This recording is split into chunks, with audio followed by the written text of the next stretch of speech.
Halo Siti.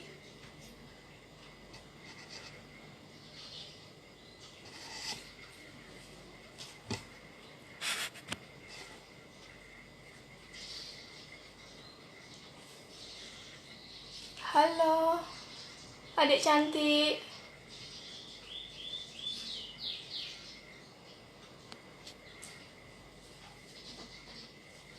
Makasih ya udah mau gabung. Halo Widya.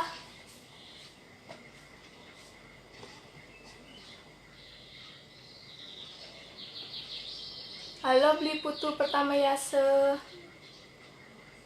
Makasih Widya. Doain ya biar lancar. Sebentar kita nunggu yang lain biar nonton. Halo Mian.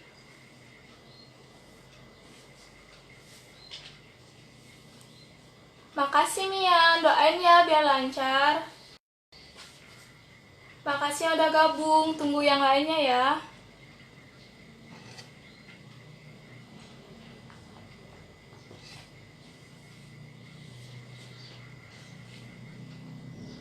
Siti pindah ke IG ya.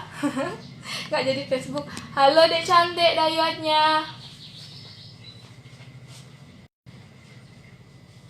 Halo Dewi. Sebentar ya, nunggu yang lain biar lebih rame lagi.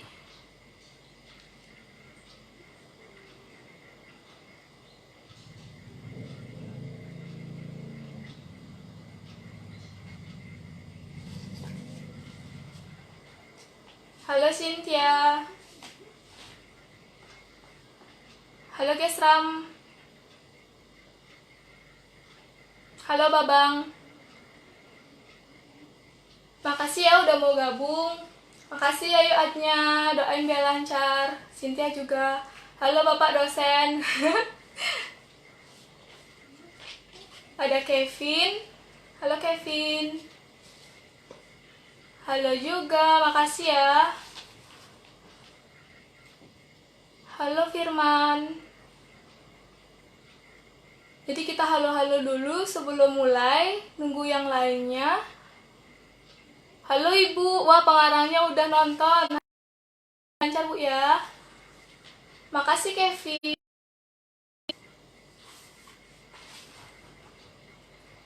Wah Kak Nadi. Halo Kak Nadi.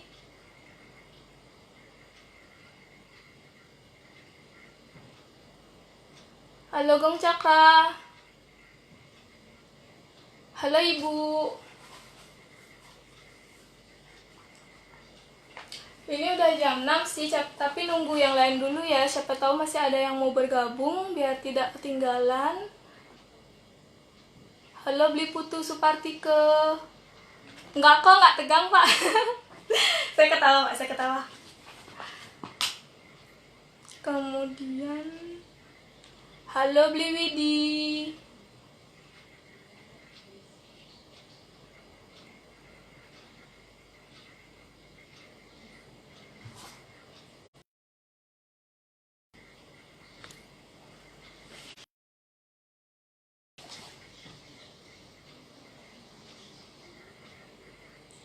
Hai Ima.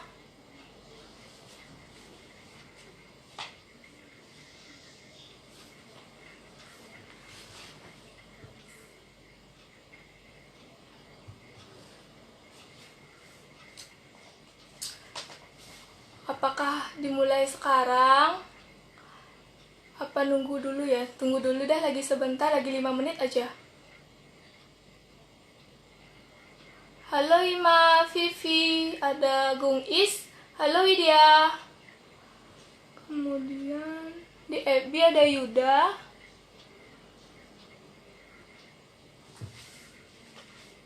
Makasih Ma.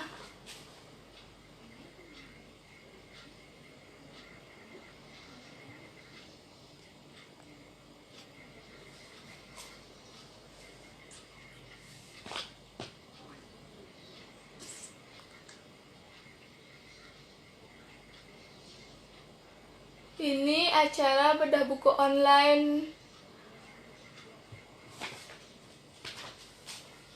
mungkin bisa dimulai sekarang ya. Jadi saya buka dengan Om Swastiastu dulu. Om Swastiastu. Terima kasih teman-teman udah mau gabung di FB, ada yang gabung di IG juga. Terima kasih sudah meluangkan waktunya untuk menyaksikan acara bedah buku online yang kedua ini.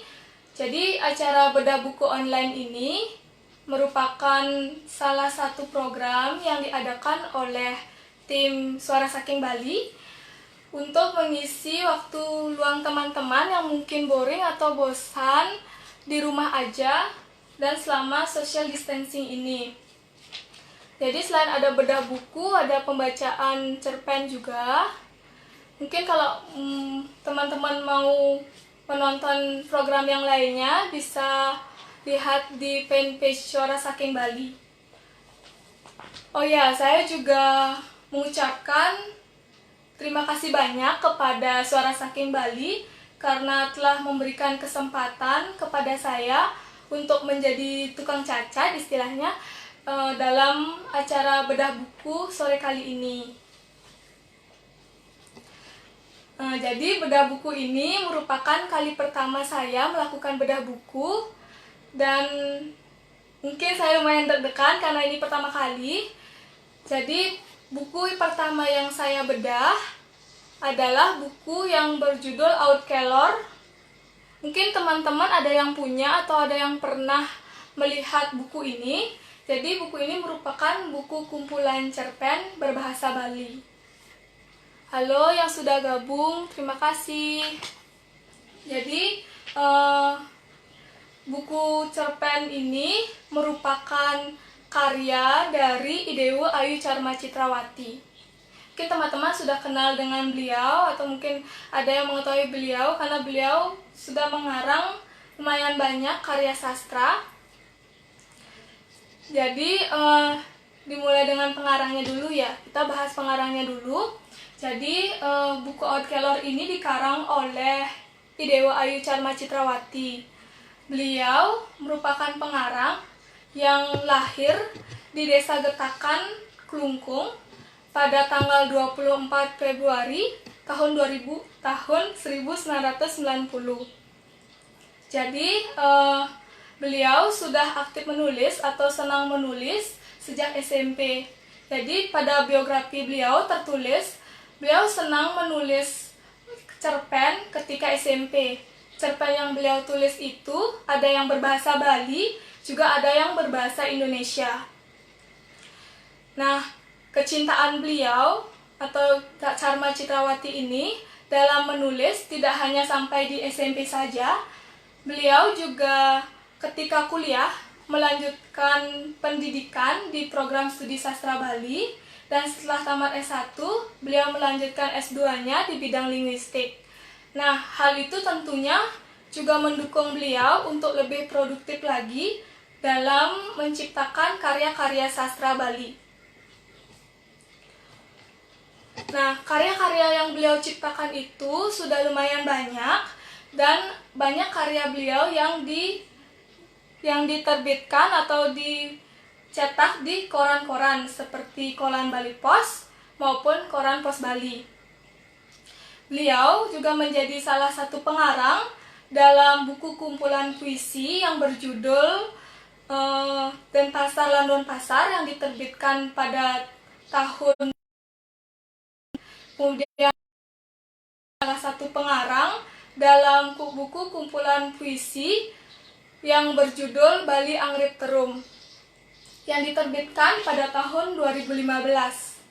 Selain itu, selain buku kumpulan puisi, beliau juga menjadi salah satu pengarang di dalam buku kumpulan cerpen yang berjudul Denpasar Kota Persimpangan, Sanur Tetap Ramai. Nah, dari sekian banyak karya yang telah beliau berbuat, hingga saat ini terdapat 3 bentuk buku kumpulan cerpen yang telah beliau buat, yaitu yang pertama, buku kumpulan cerpen berbahasa Bali yang berjudul Smarereke. Nah, buku ini beliau karang bersama suami beliau yang bernama I Gede gede ya, bersama Pak Gite. Jadi mereka berkolaborasi untuk mengarang buku yang berjudul Semare Reke ini dan diterbitkan pada tahun 2014. Kemudian buku beliau yang kedua yang berjudul Kutang Sayang Gemel Medui diterbitkan pada tahun 2016. Nah, buku beliau yang ketiga ini yaitu buku kumpulan cerpen berbahasa Bali yang berjudul Aut Kelor, dan buku ini diterbitkan pada tahun 2019. Dari ketiga buku kumpulan cerpen yang beliau ciptakan, buku kumpulan cerpen berbahasa Bali yang berjudul Kutang Sayang Gemel Medui berhasil memperoleh anugerah sastra Rancage dari Yayasan Kebudayaan Rancage pada tahun 2017. Maaf teman-teman, saya agak belibet ngomongnya. Kemudian setelah kita membahas pengarang, mungkin kita langsung saja membahas buku kumpulan cerpen berbahasa Bali Aut Kelor ini.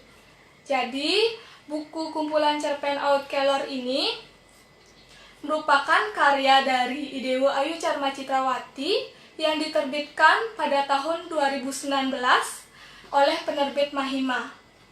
Dalam buku setebal 126 halaman ini terdapat 13 buah cerpen, yaitu ada Wayan Kelor, Gamongan Gladi Jae, Kerauhan, Meberuk Tanah, Pingit, kemudian ada cerpen yang berjudul Siap Presiden, lalu Kena Pasih, PNS, Me, Ulet, lalu ada Pejak Mejalan Puyung, dan yang terakhir ada Kuluk Bengil. Nah, jadi ada 13 cerpen di dalam buku kumpulan cerpen Aut Kelor ini. Lalu pada bagian depan buku terdapat nama penulis, judul, penerbit dan tahun terbit, kemudian ada pembukaan, lalu ada daftar isi. Sedangkan pada bagian belakang buku Aut Kelor ini terdapat biografi pengarang sendiri serta karya-karya sastra yang telah dikarang oleh beliau. Baik, kita lanjutkan ke bagian berikutnya. Yang pertama saya bedah adalah covernya. Jadi cover dari buku Aut Kelor ini didominasi oleh warna coklat dan warna hitam. Ini menggambarkan kesan yang menakutkan atau suram.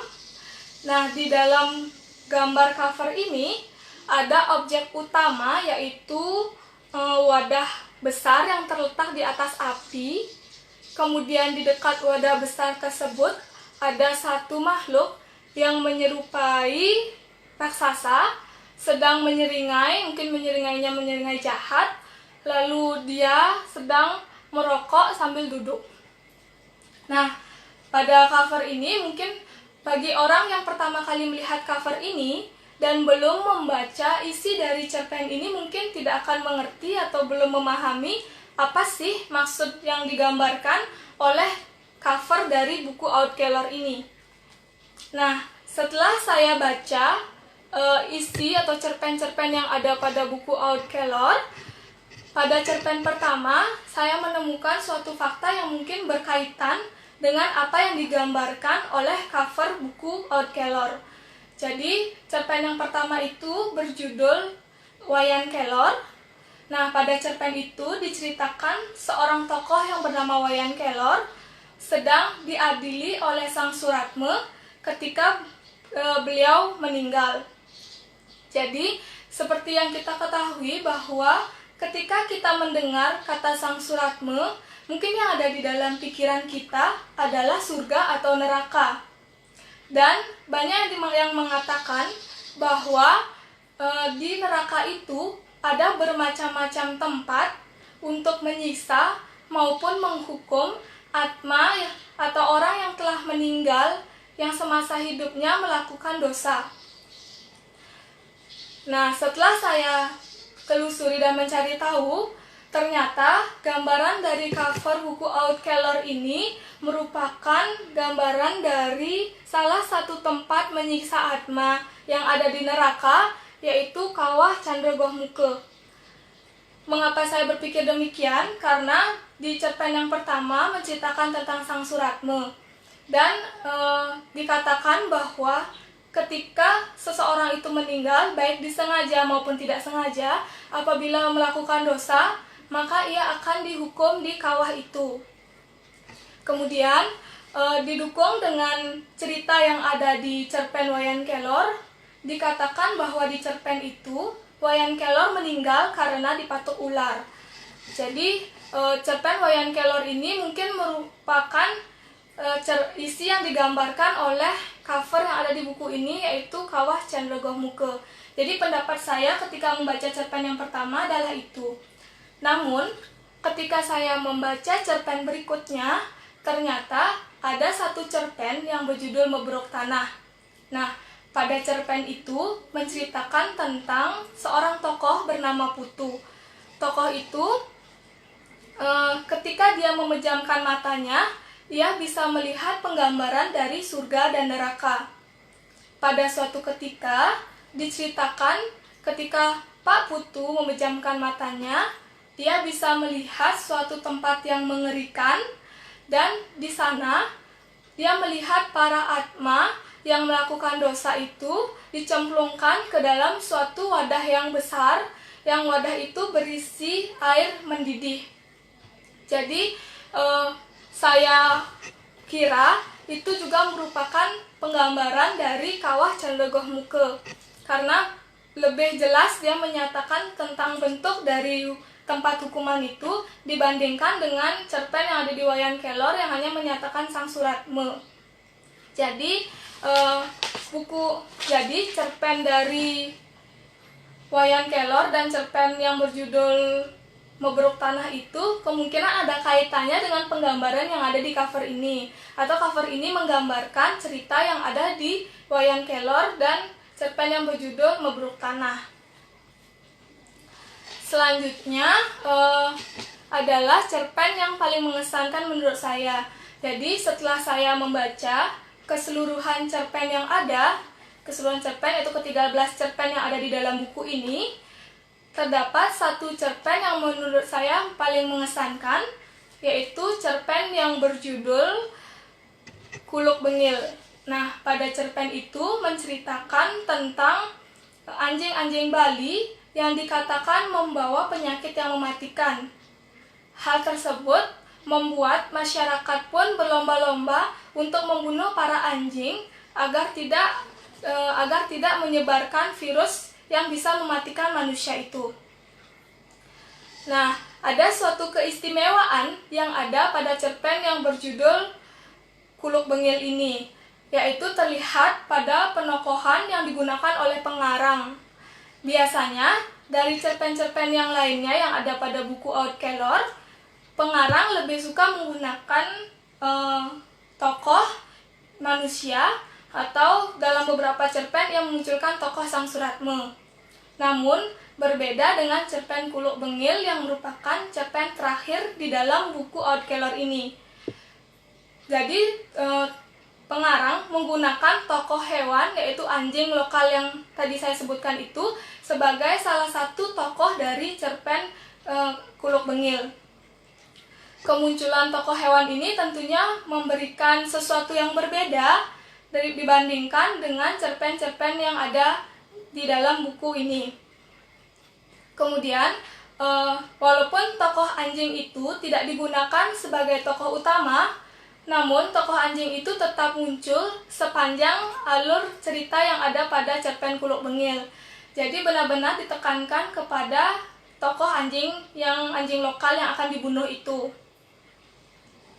Selanjutnya, cerpen yang menurut saya paling bagus atau memiliki keunggulan paling unggul di antara cerpen-cerpen lainnya yang ada di dalam buku Wayan Kelor ini. Jadi cerpen yang paling mengena atau paling sampai di hati ketika saya membaca adalah cerpen yang berjudul Gamongan Keladi Jahe. Nah, pada cerpen ini menceritakan tentang seorang tokoh yang bernama Pak Lecir. Nah, diceritakan Pak Lecir ini mempunyai tetangga baru yang tinggal di sebelah rumahnya.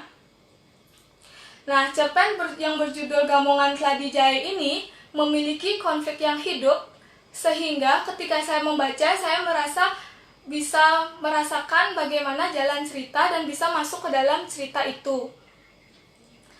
Nah, diceritakan bahwa Pak Lecir ini merasakan khawatir dan ketakutan karena tetangga yang dulu tinggal di rumah itu merupakan seorang pembunuh, yaitu bernama Pak Puspa.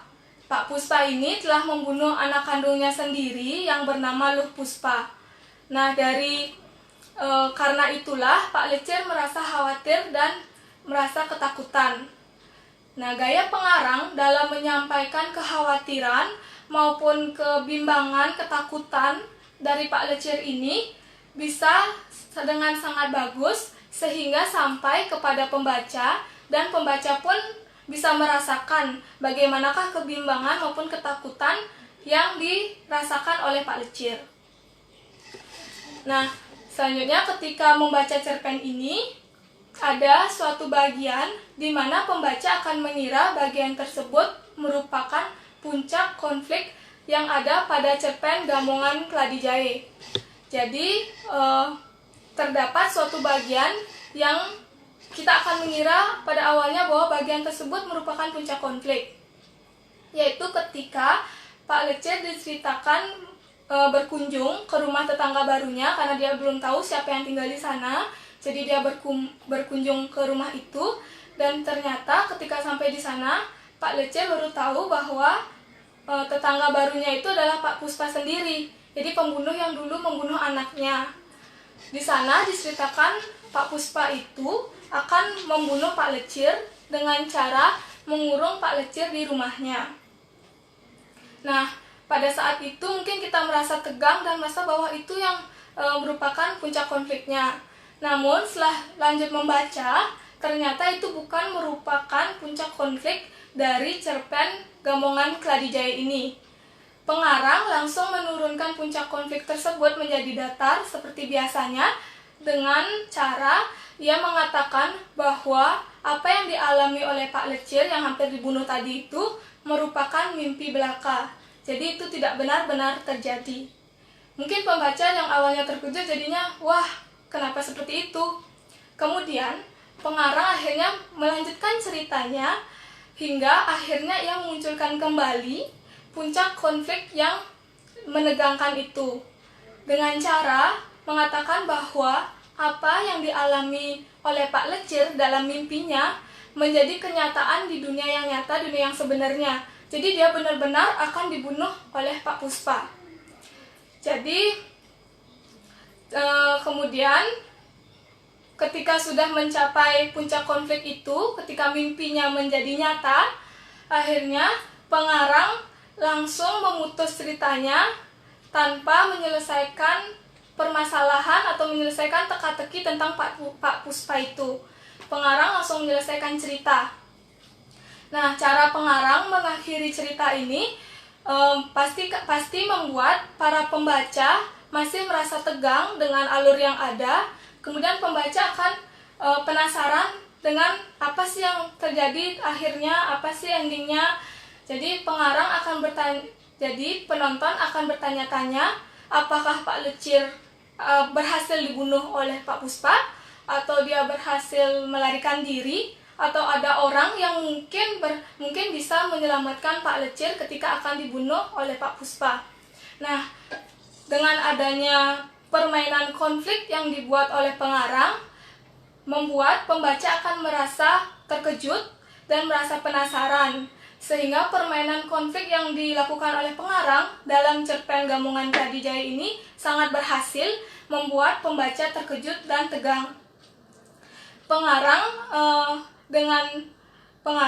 dengan melakukan permainan konflik itu bisa membuat para pembaca semakin greget, semakin tertarik dengan cerita yang ada pada cerpen tersebut. Jadi pembaca itu tidak akan merasa bosan dengan alur yang datar dan menenangkan, bahkan bisa membuat pembaca akan mengantuk ketika membaca cerpen yang ada. Selanjutnya, cerpen yang paling susah dipahami atau cerpen yang memiliki paling kurang di antara cerpen-cerpen lainnya yang ada di buku Oud Keylor ini.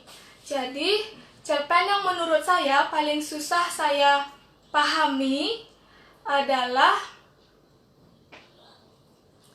sebentar.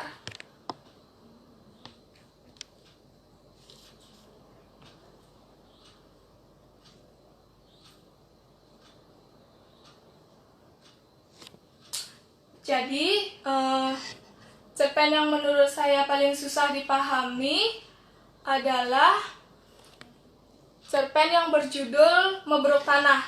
Jadi, cerpen ini menceritakan tentang seorang tokoh yang bernama Pak Putu. Jadi, diceritakan bahwa tokoh Pak Putu ini semenjak ia sering membaca lontar yang ada kaitannya dengan kematian, ia ketika memejamkan mata, ia bisa melihat adanya penggambaran surga dan neraka. Nah, cerpen yang berjudul Meberuk Tanah ini lebih menekankan kepada pemikiran-pemikiran yang ada pada tokoh Pak Putu. Sehingga hampir sebagian besar cerita didominasi oleh pergulatan hati dari Pak Putu, yaitu kebingungan terhadap apa yang Pak Putu lihat, serta mengapa ia bisa melihat penggambaran surga dan neraka itu ketika memejamkan matanya. Jadi, pemikiran-pemikiran yang mendominasi, pemikiran dari Pak Putu yang mendominasi itu membuat keadaan yang ada di sekitar Pak Putu tidak diekspos atau tidak diceritakan atau kurang diceritakan dengan baik. Sehingga cerpen ini hanya terpaku kepada tokoh Pak Putu saja. Kemudian selain terpaku kepada satu tokoh saja, kekurangan di cerpen ini yaitu pada jalan ceritanya atau konflik yang dimunculkan oleh pengarang. Pada cerpen Meberuk Tanah ini, pengarang memunculkan konflik yang sangat sederhana sehingga jalan cerita yang ada kurang menarik. Jadi konflik yang dimunculkan hanya dalam bentuk kebingungan dari Pak Putu saja. Nah, kebingungan dari Pak Putu ini terus berlanjut sampai akhir cerita. Hal ini bisa menyebabkan pembaca akan merasa bosan dan tidak akan memahami isi dari cerita yang ada pada cerpen Meberuk Tanah ini. Selain konflik dan tokoh, kelemahan dari cerpen ini juga terletak pada endingnya. Jadi pada ending cerpen yang berjudul Meberuk Tanah ini juga menggunakan ending yang menggantung seperti cerpen-cerpen kebanyakan yang ada di buku ini. Namun ending yang ada pada cerpen Meberuk Tanah ini tidak mengejutkan. Sebentar, ada masalah teknis. Sebentar Bapak, ayo coba.